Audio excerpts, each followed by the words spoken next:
జీవన్ రెడ్డి గారి హయాంలో ఎన్నడూ జరగనటువంటి అభివృద్ధి బీఆర్ఎస్ పార్టీ మా డాక్టర్ సంజయ్ అన్న గారు గెలిచిన తర్వాత, కొప్పుల ఈశ్వరన్న గారు మినిస్టర్ అయినాక, కేసీఆర్ గారు సీఎం అయినాక హబ్సీపూర్ గ్రామంలో అంత అభివృద్ధి మనం చేసుకోవడం జరిగింది.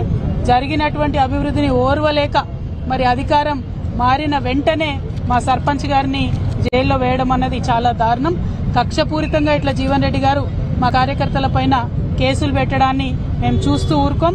చట్టపరంగా ఎదుర్కొంటాం, వీధులలో ఎదుర్కొంటాం, అన్ని రకాలుగా కూడా ఎదుర్కొంటాం. ప్రజలకు రాజకీయంగా మీరు చేస్తున్నటువంటి అంశాలన్నింటినీ కూడా ఎప్పటికప్పుడు వివరించి చెప్తామని కూడా ఈ సందర్భంగా తెలియజేస్తా ఉన్నాను. చాలా సీనియర్ నాయకులు జీవన్ రెడ్డి గారు కాంగ్రెస్ పార్టీ అధికారంలోకి రావాలే రావాలే రావాలే అన్నారు. మరి అంతకుముందు కాంగ్రెస్ పార్టీ అధికారంలో లేనప్పుడు, బీఆర్ఎస్ పార్టీ అధికారంలో ఉన్నప్పుడు ఫ్రెండ్లీ పోలీసింగ్ పేరుతోని ప్రజలను పువ్వుల్లో పెట్టుకొని చూసుకోవడం జరిగింది. ఏ పార్టీ కార్యకర్తలైనా వారి మీద రాజకీయ పరంగా మేము పోరాటం చేసినాం తప్పితే చట్టాన్ని వాడుకొని, పోలీసులను వాడుకొని ఇట్లా ఎప్పుడు కక్ష తీర్చుకోలేదు. ఇది కాంగ్రెస్ రాజ్యమా, కాకీల రాజ్యమా అనే విధంగా ఇవాళ రాష్ట్రమంతా కూడా వ్యవహారం నడుస్తా ఉన్నది. ప్రతి నియోజకవర్గంలో ప్రతి చోట కూడా ఇటువంటి వైఖరినే కాంగ్రెస్ పార్టీ ప్రదర్శిస్తా ఉన్నది.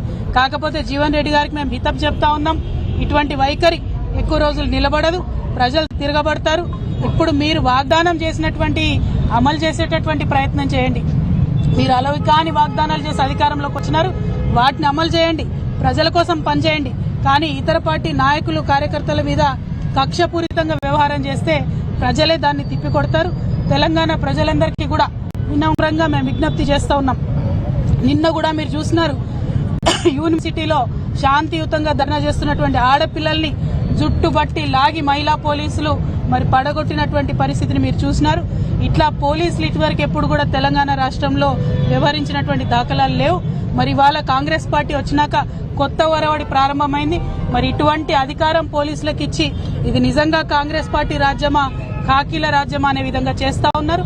దీన్ని మేము తీవ్రంగా ఖండిస్తా ఉన్నాం. బీఆర్ఎస్ పార్టీ నాయకులు, కార్యకర్తలు అందరూ కూడా ధైర్యంగా ఉందాం. మనం ఉద్యమాలు చేసి, పోరాటాలు చేసి వచ్చినటువంటి వాళ్ళం. ఇదే కాకీల మీద, ఇదే కాంగ్రెస్ పార్టీ మీద ఉద్యమాలు చేసి తెలంగాణ రాష్ట్రం తెచ్చుకున్న వాళ్ళం కాబట్టి మనం అదే స్ఫూర్తితో ముందుకు వెళ్దాం. అల్టిమేట్ గా మనకు కావాల్సింది తెలంగాణ ప్రజలు బాగుండాలి. ఈ కాంగ్రెస్ పార్టీ చేసినటువంటి వాగ్దానాలు ప్రజల వరకు చేరే వరకు కూడా పోరాటం కొనసాగిస్తామని తెలియజేస్తూ జై తెలంగాణ, జై కేసీఆర్, జై తెలంగాణ.